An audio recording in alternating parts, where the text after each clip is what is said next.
시작하겠습니다. 비추리라고 하는 거에 대해서 일단 뭐 알고리즘보다는 어떻게 제 자료가 만들어지고 또 빠지고 하는 거에 대해서 그걸 기준으로 얘기하고 그 다음에 해시라고 하는 걸로 넘어가도록 하죠. 자, 비추리.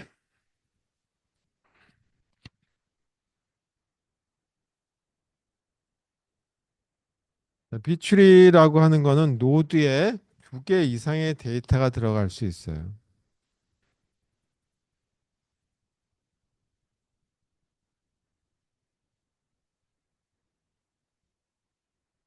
그렇죠. 그리고 항상 정렬되어 있는 상태다.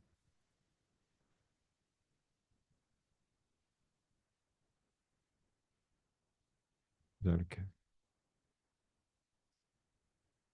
네, 예를 들어서 이렇게 생긴 추리 노드가 있는데 노드가 여기가 10이 있고 21이라고 데이터가 들어가 있다 그러면 그럼 여기 보게 되면 왼쪽에 10보다 더 작은 값들에 대한 것들이 포인트가 있고 여기는 10보다 크고 21보다 작은 것들이 나타나는 포인터들이 있고 여기는 21보다 큰 것들이 갖고 있다라고 하죠.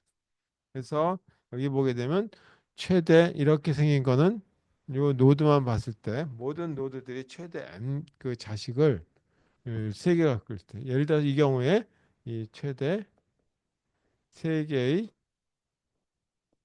차일드가 가능한 경우 이런 경우를 뭐라고 하냐면 3차 비출이라고 불러요. 여기 들어가 있는 것들을 보게 되면 이쪽은 10보다 작은 것들 자료들이 여기는 10보다 크고 21보다 21보다 작은 거.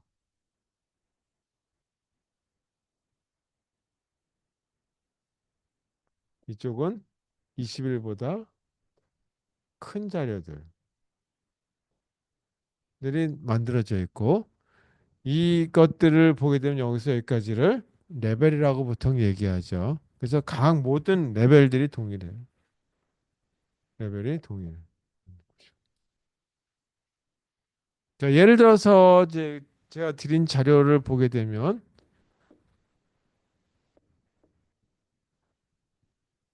10이 있고 21이 있고 여기 뭐 이렇게 포인트 다 이제 막대기로 그리기가 좀 귀찮으니까 그냥 뺄게요.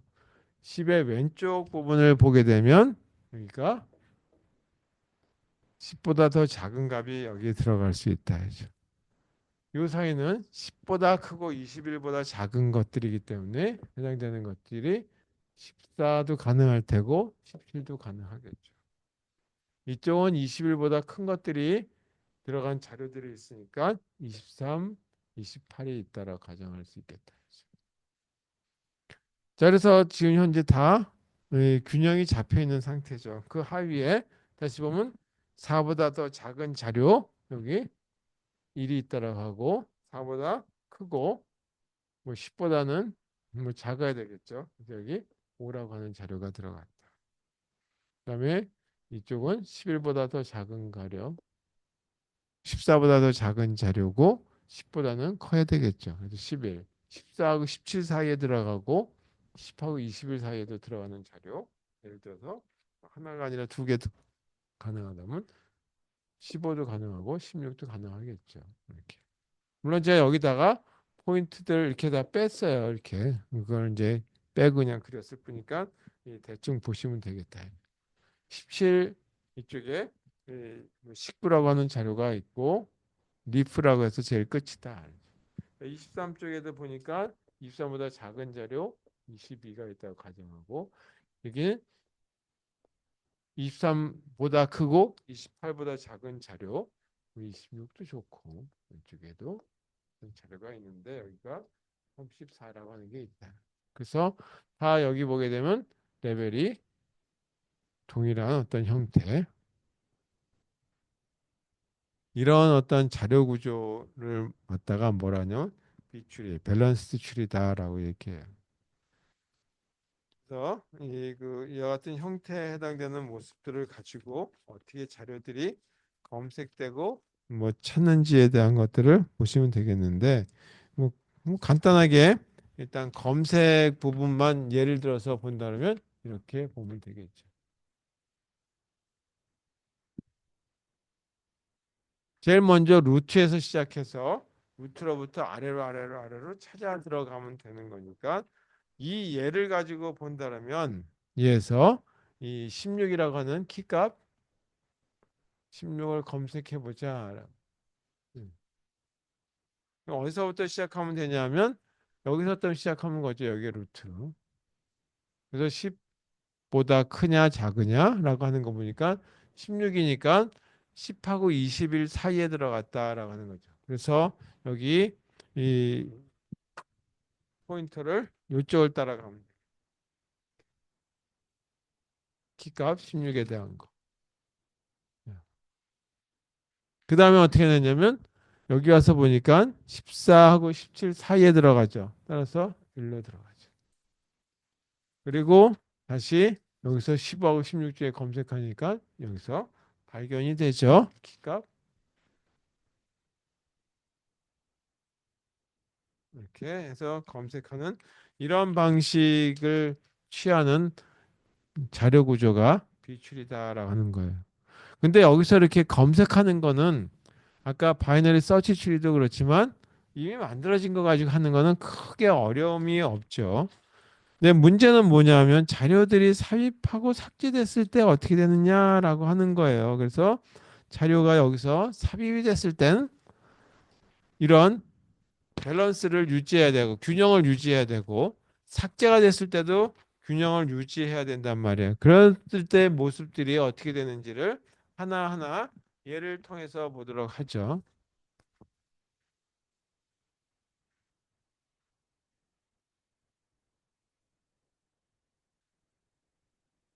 자, 뷰출의 삽입에 대한 경우를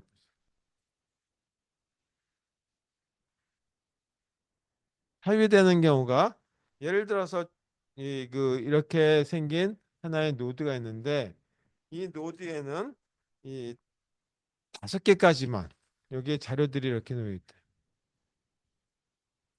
이게 5개, 최대 5개까지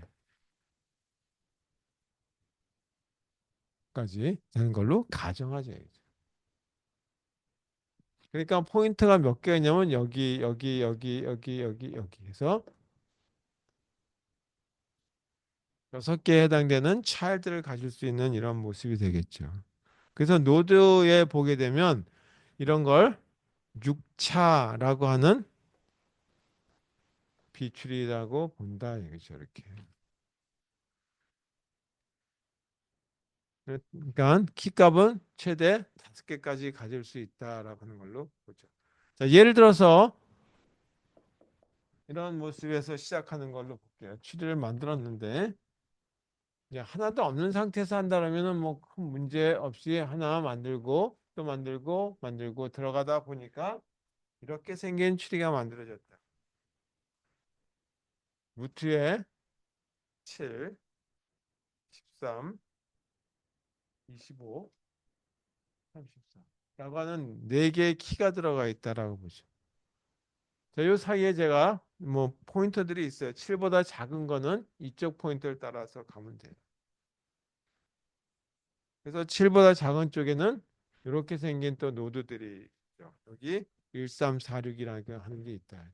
1, 2, 3, 4, 6. 그래서 5개의 자료들이 있다. 물론 여기는 널이니까 여기도 포인트들이 있는데 다 널 포인트들을 갖고 있겠죠. 그 다음에 7과 13 사이에도 자료가 들어갈 수 있는데 최대 5개까지 들어갈 수 있다. 그리고 2개 이상이래야 된다. 8, 10. 여기 자료가 들어갈 때 6차 일정에는 이 데이터가 몇 개까지 들어갈 수 있는지에 대한 게 있어요. 그래서 하여튼 뭐 그건 되게 되는데 최대 2개 이상. 그다음에 5개 이하. 대한 어떤 이 그 자료가 들어가야 된다. 키 값들이 가능하다. 그 다음에 여기는 10단과 25 사이에 현재까지는 15, 17, 19, 20 이렇게 병렬된 순서대로 자료들이 배치가 되어 있는 거예요. 25하고 34 사이에는 27, 그 다음에 20, 그리고 30, 33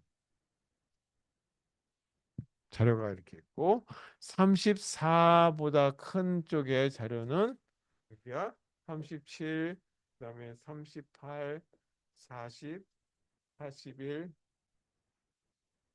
45 이렇게 있다. 자, 이렇게 주어져 있다 지금. 현재 비추리의 상태가 이렇게 됐다라고. 자, 이 경우에 이제 뭐 하냐면 구라고 하는 키를 이거를 삽입하려. 구하고 그다음에 13이라고 한 30이라고 하고 이걸 삽입하려. 자, 이렇게 된 경우에 삽입했을 땐 어떻게 저희 그 모습을 갖추면 되겠느냐라고. 그러니 9를 삽입하려고 보니까 여기서 9 그러면 7과 13 사이에 들어가죠. 그럼 이 포인트를 따라서 가니까 여기에 최대 5개까지 자료가 들어갈 수 있죠. 그러니까 이 사이에다 하나 더 넣으면 되겠죠. 따라서 그림을 다시 한번 그려보면 7, 13, 25, 34 이렇게 되고 7보다 작은 포인트는 여기를 따라서 가는데 여기다가 삽입할 필요는 없게 되죠. 1, 2, 3, 4, 6. 왜냐하면 9가 이 범위 안에 들어가지 않으니까. 더 크니까 7과 13 사이에 1로 들어간다.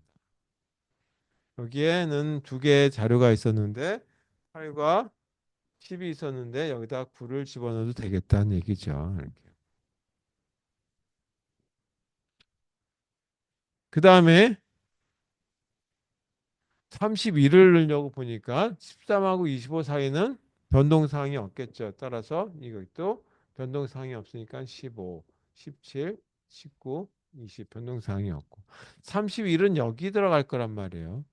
여기 보니까 자료가 5개까지 들어갈 수 있다 그랬어요. 그리고 정렬된 순서대로 들어가야 되니까 30 다음에 31 더도 5개가 들어가도 전혀 문제가 없으니까 27, 28, 30, 31, 33 이렇게 들어가죠. 34보다 큰 이쪽도 전혀 고려 대상이 아니니까 여기는 변동사항이 없다. 그래서 이렇게 두 개에 해당되는 자료가 삽입됐을 때 모습이다. 자, 이번에는 이와 같은 상태에서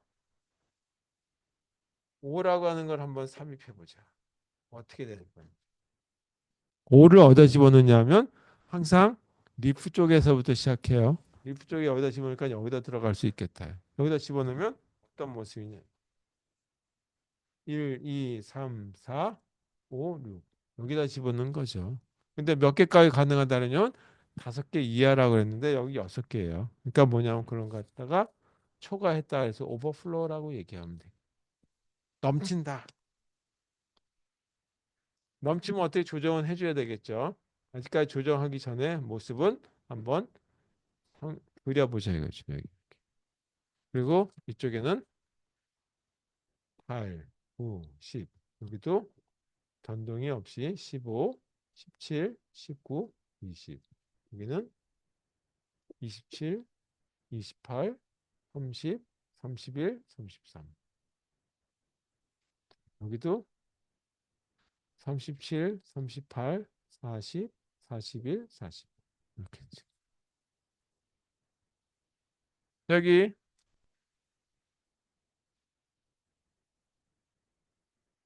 이렇게 된 모습. 5를 삽입하고 났더니 이게 초과가 돼서 5개까지만 되는데 6개가 됐으니까 저거를 조정해 줘야 되겠다. 이제 이거를 조정하자. 그래서 이 그 밸런스를 맞춰가면서 조정을 해주다 보니까 5까지만 집어넣자 이제는. 여기에 1, 2, 3, 4, 5 해놓고 6을 이 위로 끌어올렸을 때 큰 문제가 있나 없나 보니까 6 이하는 5, 1, 2, 3, 4, 5로 들어가죠. 그래서 이걸 위로 올려요. 그걸 갖다 재배치라고 하는 거죠. 여기 6이 있던 걸 갖다가 위로 딱 올려버리는 거죠. 그래서 여기가 아까 이 7, 그다음에 13, 25, 34 이렇게 들어갔는데 여기다가 6을 집어넣어버려. 위로 올리는 거예요. 그래도 6 이하는 여기 다 포인터들이 되니까 큰 문제 없이 진행이 되는 거죠. 그리고 여기 7하고 13 사이 6 이하에 8, 9, 10.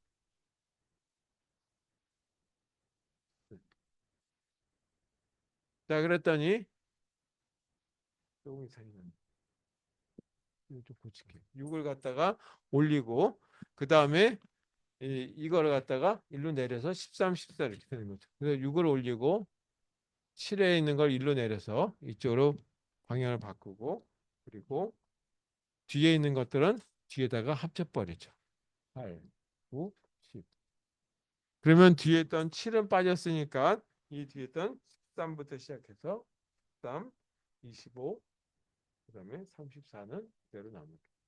그래서 이와 같이 요 뒤에 있는 걸 갖다 올리고 위에 있는 걸 내리는 거 이런 걸 갖다가 뭐라 하냐면 재배치라고 얘기해요.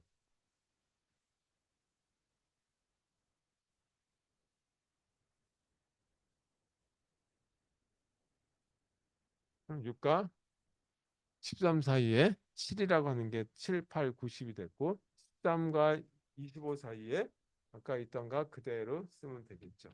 그래서 15, 17, 19, 20이 그냥 들어가고 25하고 34 사이에 27, 28, 그다음에 30, 31, 33, 34 사이에 34보다 큰 거 37, 38, 40, 41, 40 이렇게 만들어졌다. 자, 이렇게 해서 이 노드 하나 그 키값이 하나 삽입됐을 때 이런 모습이 됐어요. 자, 여기다가 하나 더 추가해서 이번에는 39라고 하는 걸 하나 한번 더 넣어보자. 이 상태에서 39를 갖다 삽입. 그럼 39는 어디다 집어넣으면 되냐면 여기다 집어넣으면 되죠. 그래서 일단 집어넣어봐요. 그러면 루트 쪽에는 1, 2, 3, 4, 5까지 조금 전에 했던 그대로 있고 여기는 7, 8, 9, 10 그대로 있고 여기는 15, 17, 19, 20 있고 그 다음에는 27, 28, 30, 31, 33. 자, 여기 공간이 좀 모자라서 아래다 쓸게요. 37이 있고 그 다음에 38이 있고 여기에 39가 들어갔죠. 그 다음에 40, 41, 45. 이쪽에는 6, 13, 25, 34가 이렇게. 6보다 더 작은 것들은 6에 포인트하고 6과 13 사이 6보다 크고 13보다 작은 거는 이쪽에 13보다 크고 25보다 작은 것들은 여기에 25보다 크고 34보다 작은 건 여기 34보다 큰 건 여기. 근데 문제는 뭐냐면 이 부분에 오버플로우가 발생했다. 5개까지는 가능해야 되는데 6개가 들어갔죠. 이거 오버플로우. 아까는 여기에서 오버플로우가 발생한 것들을 뭐 재조정해 줬는데 왼쪽에 있는 거 이번엔 가장 오른쪽 끝 부분에 있는 걸 갖다가 오버플로우가 발생했다. 그러면 어떻게 하냐? 여기에 대략적인 중간값을 찾아요. 요 안에서의 중앙 위치값, 중앙값. 중앙값을 찾아보니까 대략적으로 한 40 정도 되더라고요. 요걸 기준으로 새로 노드를 하나 만들어서 이 위로 끌어올립니다. 공간이 없으니까 여기다 다시 그릴게요.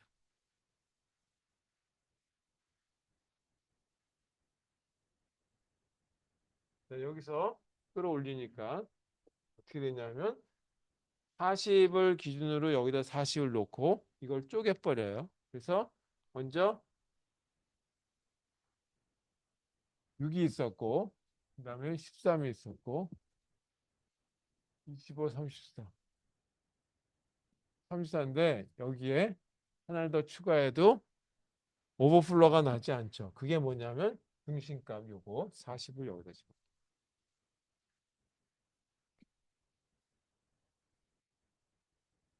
자, 그래서 6보다 더 작은 거는 변화가 없으니까 그냥 놔두면 되겠죠. 1, 2, 3, 4, 5. 그 다음에 6보다 크고 13보다 더 작은 거 7, 8, 9, 10.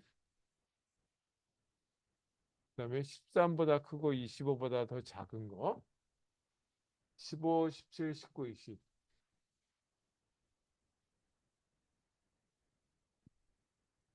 25하고 34 사이에 있는 거 27, 28, 그 다음에 30, 31, 30. 이 다섯 개.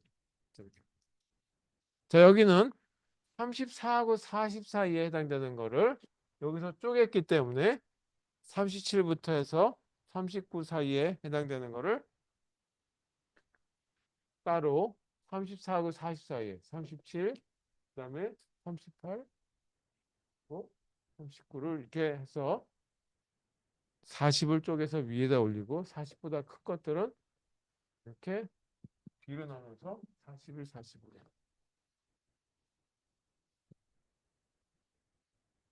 어떤 작업하는 거예요? 분할 작업하는 거죠.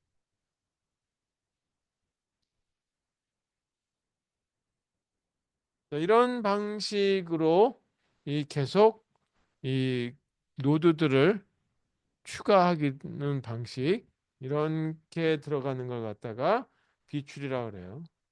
자, 여기서 끝나지 말고 몇 개 더 추가해 볼게요. 이번에는 노드를 키를 23도 한번 더 넣어보고 그 다음에 35도 한번 추가해 보고 36도 삽입 한번 해보는 상태.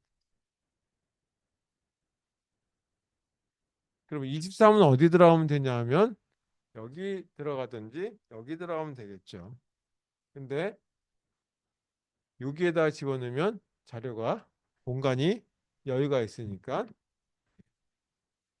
1, 2, 3, 4, 5 왼쪽에 있는 노드는 그대로 이쪽에 7, 8, 9, 10 그대로 그다음에 여기다가 15, 17, 19, 20 다음에 23이라고 하는 걸 추가한다 이제. 여기다 23을 집어넣더라도 13과 15 사이에 전혀 문제가 없어요. 그 다음에 여기는 그대로 두면 되니까 27, 28, 30, 31, 34. 자, 이번엔 35를 삽입하는데 35는 34보다 크고 여기다 집어넣으면 34와 35 사이에 여기 다 들어가죠. 따라서 여기가 35, 36을 이렇게 추가해 주면 되겠고 거기에 37, 38, 39를 이렇게 집어주면 마지막 41하고 45가 이렇게 들어가게 되겠죠. 그래서 위에 만들어졌던 루트 노드에는 전혀 변화가 없죠. 이렇게. 그래서 6보다 작은 건 이걸 포인트하고 6과 13 사이는 여기 13과 25 사이는 요 노드를 25하고 34 사이는 여기를 34하고 40 사이는 여기를 40보다 큰 것들은 다 여기를 이렇게 포인트해요. 여기까지는 됐는데 이제 하나만 더 추가해 보자. 이번에는 32를 갖다 삽입해 보자.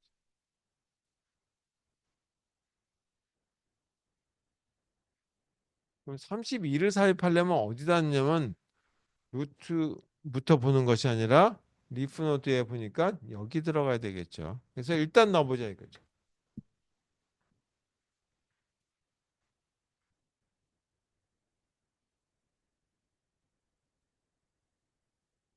그래서 삽입을 하게 되면 32 삽입.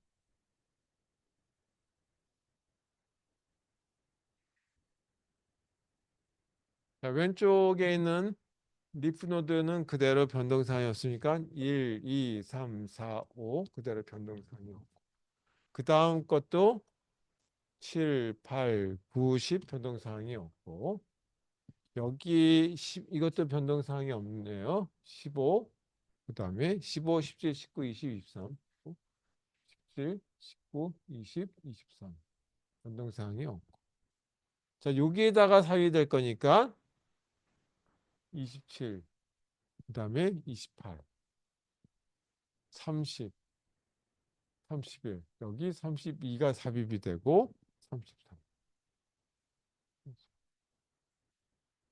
뒤에 있는 것들 여기다 일단 쓸게요. 35, 그다음에 36, 37, 38, 39, 그다음에 41, 45. 그래서 루트 노드의 쪽에는 아직까지 건드리지 않았으니까 13, 25, 그다음에 34, 40. 여기 6보다 작은 건 이거, 6과 13 사이는 이거, 여기 이렇게 이렇게 제일 끝에 거는 이거 이렇게 포인트가 되죠. 자, 문제는 요거죠. 요거 여기가 5개까지만 허용하는데 6개가 들어갔으니까 이것도 초과됐다 이제 오버. 그럼 이건 어떻게 하면 되냐? 중앙값을 중심으로 쪼갠다, 분할한다. 그럼 여기 중앙값 한 30 정도 되겠다. 또는 31쯤 되겠다. 이걸 31이라고 하는 걸로 나눠보자.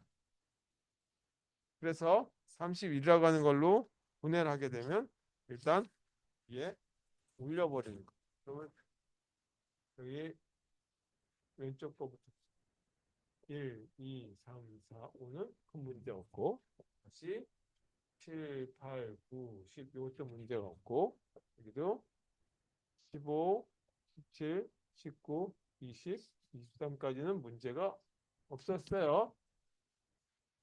자, 여기서부터 보니까 32를 기준으로 나누니까 그러니까 어떻게 되냐면 27, 28, 29, 32 여기 30이라고 하는 게 하고 30을 여기다 올려버리니까 이 위에는 6, 13, 25 그 다음에 요 사이에 31이 올라가니까 25 다음에 31이 여기 올라가고 그리고 34, 40 이렇게 만들어진다.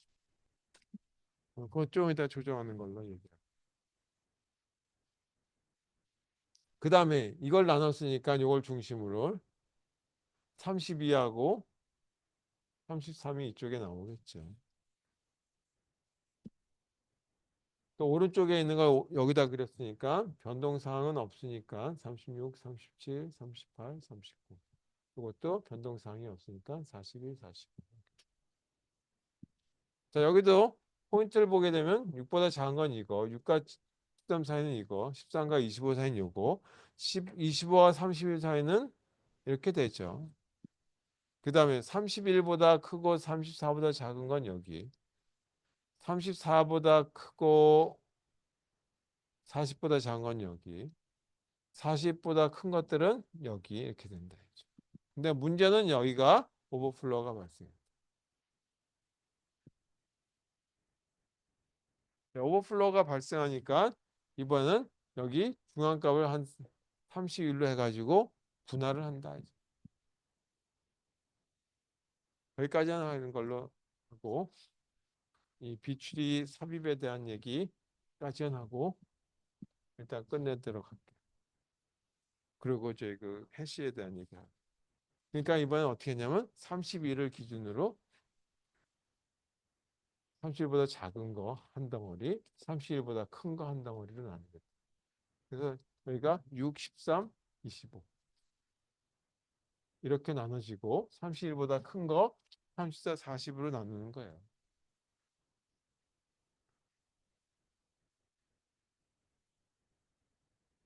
6보다 작은 거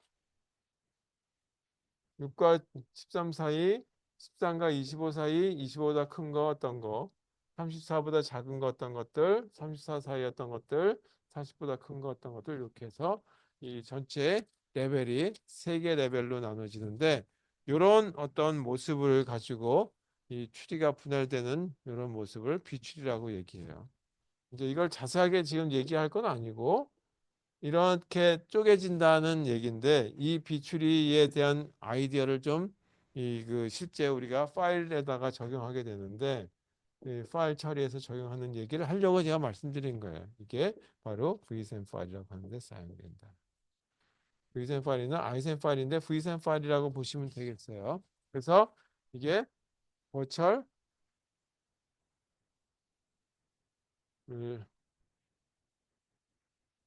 시퀀셜인가? 액세스 메소드.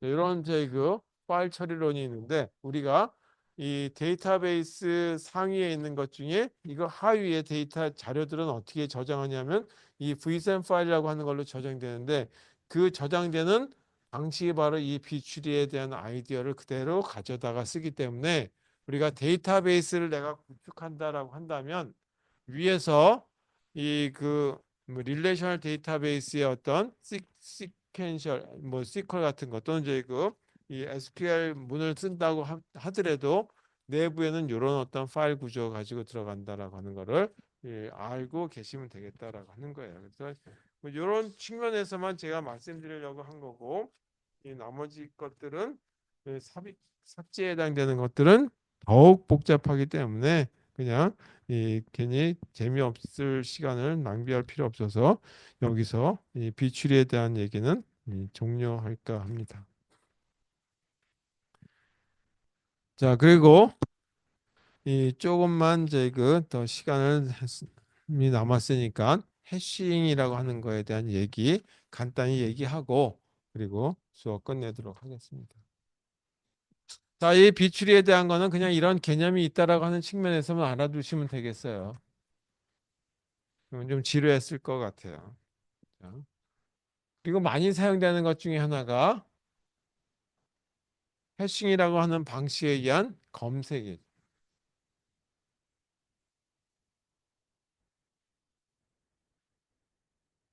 그래서 검색하는 방법이 여러 가지 있다라고 얘기했죠. 아까 바이너리 서치 추리라고 하는 방식 또는 이와 같이 비추리에 의한 방식. 근데 이 해싱이라고 하는 거는 키값을 그대로 뭘로 산출하냐면 키값을 주소로 산출하는 거죠.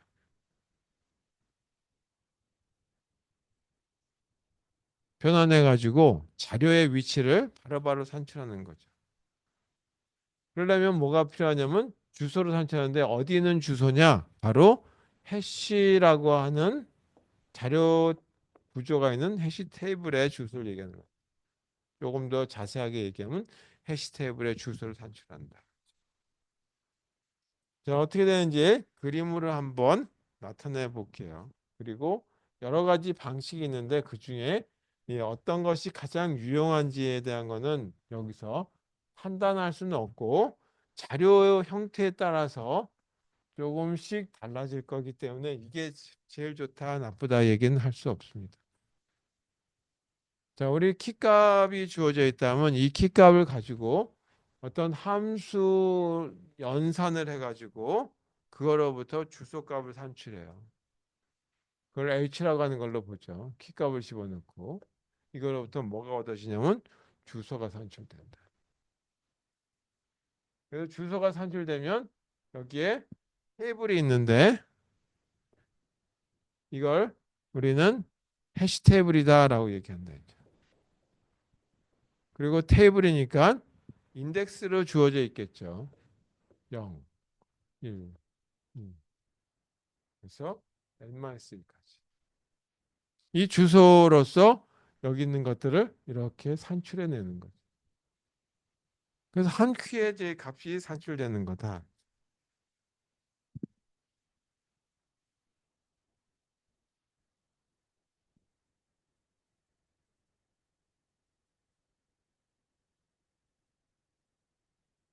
그러면 해시 펑션이라고 하는 이걸 갖다 뭐냐면 해시 펑션이라고 불러요. 산출해줘서 주소로 바꿔줘야 돼. 그 해시 펑션은 어떻게 만들면 돼?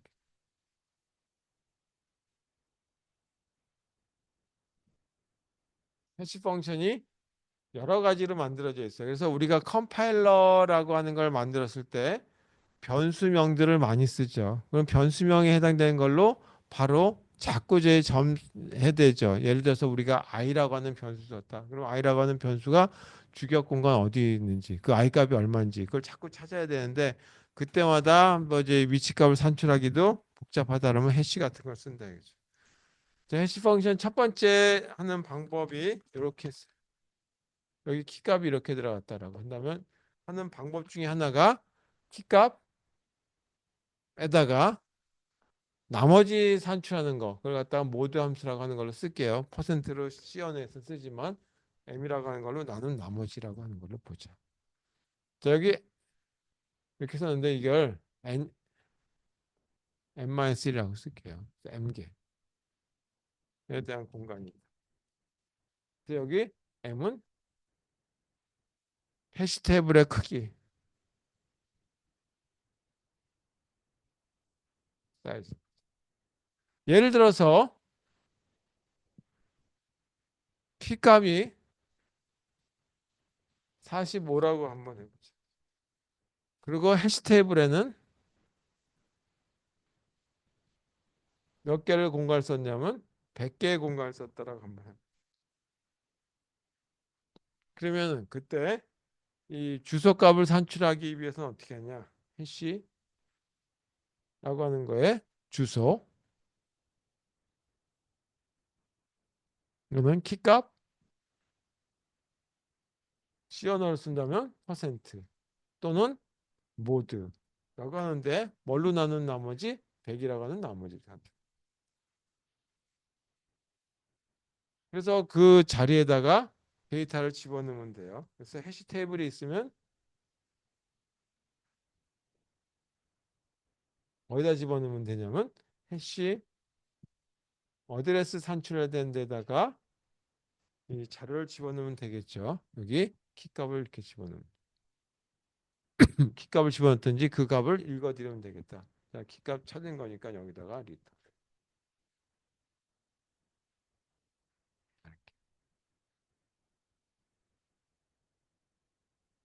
이런 식의 방식을 가지고 하는 걸 갖다가 이 해시 펑션이라고 해서 아까와 같이 자료를 검색하기 위해서는 소팅된 자료가 들어가든지 정렬된 자료가 들어가야 되는데 여기서도 정렬된 자료긴 하지만 조금 더 특수한 형태로 들어간다.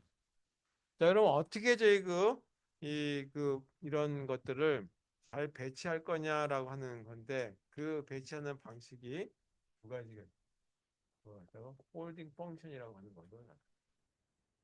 자, 폴딩이니까 접는다는 뜻이죠. 또 두 가지 방식을 가지고 있고 하나가 쉬프팅이라고 하는 쉬프트 방식이 있고 그래서 자꾸 이렇게 이동하는 방식 그래서 쉬프트 폴딩이라고 이런 방식이 있는가 하면 경계선을 갖다가 자꾸 접어 들어가는 거예요. 요것만 가지고도 무슨 뜻인지 잘 모르실 거라고 생각해서 요거에 대한 예를까지만 하고 끝내도록 할게요. 자, 키값이 예를 들어서 내가 찾고자 하는 키값이 이렇게 있다고 한 말이죠. 1, 2, 3, 2, 0, 3, 2, 4, 1, 1, 1. 자, 이런 키값이었다. 자, 여기로부터 이제 키값 이거 주는데 이거로부터 뭘 산출해야 되냐면 해시 테이블에 주소를 찾아야 되겠죠. 위치를 산출해야 되겠다.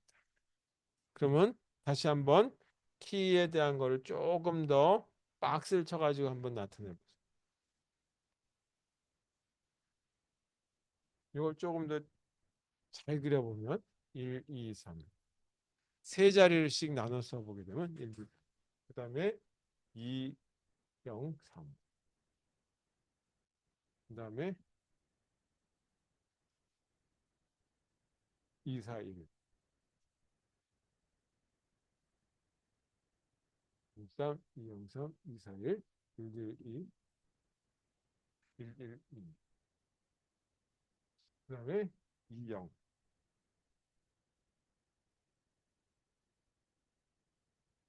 이렇게 자리가 만들어진 거죠. 뭐가 되냐면 키값이 이렇게. 자, 그때 쉬프팅 또는 쉬프트 폴딩이라고 하는 걸로 주소값을 산출한다는 얘기는 뭐냐 하면 1, 2, 3을 계산하고 세 자리씩 했을 때 203을 더하고 다시 241을 더하고 112를 더하고 21 더해가지고 주소를 산출하는데 이걸 다 더했더니 얼마가 나오냐면 699라고 하는 자리가 나오더라고요. 그래서 내가 자리를 찾고자 하는 값은 어디 들어가냐 하면 키값 요게 해당되는 거 이거죠. 키값 요거의 위치는 699라고 하는 거 있다 했죠. 예를 들어서 여기다가 이 키값에다가 해당되는 데다가 뭐 어떤 값을 집어넣으려고 한다. 3을 집어넣으려고 한다. 그러면 해시 테이블이 이렇게 있는데 이 중에 여기가 699번째 해당되는 거에 3이라고 하는 값이 여기 들어간다는 얘기예요. 만약에 여기 해시 테이블 내용을 읽고자 한다면 이게 산출돼서 3의 내용이 읽어지겠죠. 이렇게 하는 것이 바로 shift folding이다라고 하는 거죠. 바운더리 폴딩은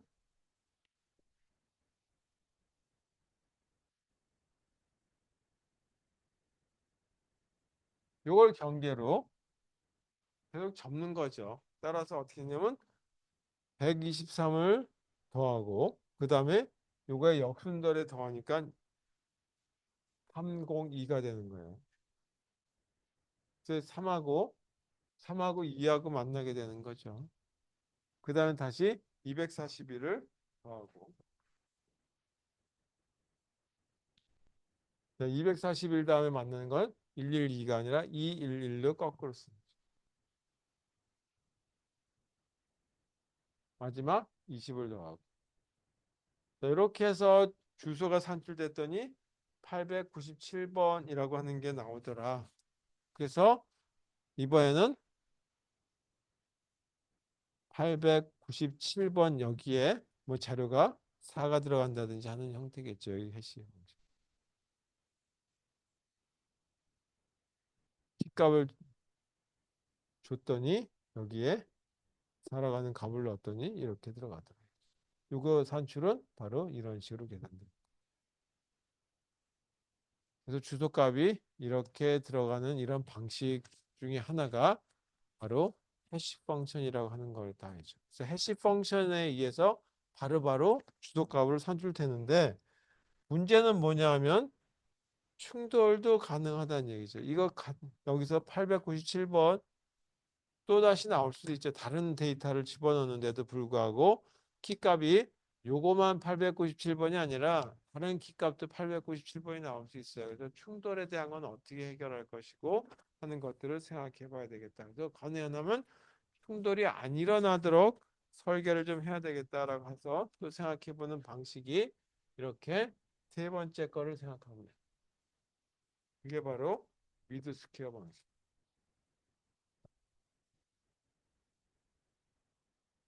해시 펑션을 미드 스퀘어 해시 펑션을 쓰는 거죠.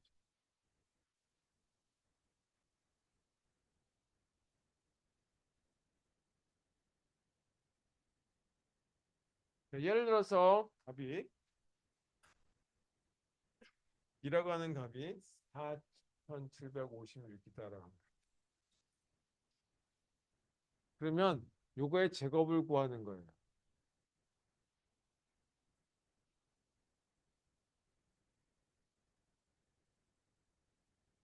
4756에 두 번 곱한 제곱을 곱하니까 어떻게 되냐면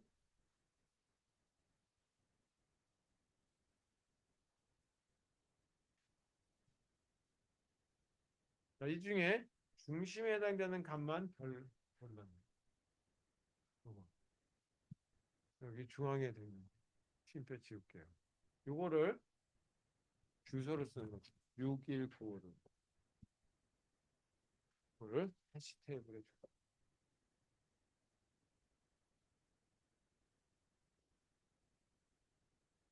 물론 해시 테이블의 개수가 이와 같이 한 10,000개 정도 된다라고 하는 가정에서 중심에 네 자리 숫자만 추출한 걸로 해시 테이블을 찾는 이런 걸 갖다 미드 스퀘어 방식이다. 자, 해시 테이블의 개수가 몇 개냐에 따라서 네 자리를 잡을지 두 자리를 잡을지 한 자리를 잡을지 결정은 그때 가서 해주시면 되겠다. 자, 여러 가지 방식들이 있는데 여기까지만 하고 그 다음에 충돌에 따라서는 어떻게 해결할 것인지는 다시 다음 시간에 해시 테이블에 대한 얘기를 조금 더 반복해서 얘기하면서 그 다음에 다른 자료 구조에 가지고 얘기를 조금 하고 그리고 요번 오늘 수업 빼고 나면 두 번 수업 남거든요. 그거에 대해서 좀 더 정리할 것들 더 정리하고 말씀드리도록 하겠습니다.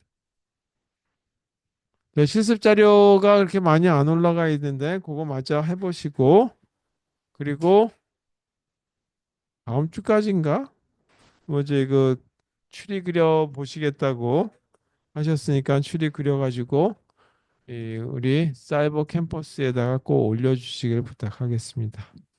자, 혹시 질문 있으시면 질문하시고요. 자, 이제 그 다음 주까지는 반드시 다 시험 겸 중간고사 본 결과를 나눠 드리도록 하겠습니다. 자, 질문 없으면 실습하실 분 꼭 하시고 가시면 부탁하겠어요. 실습 꼭 끝내고 가세요. 하실 거.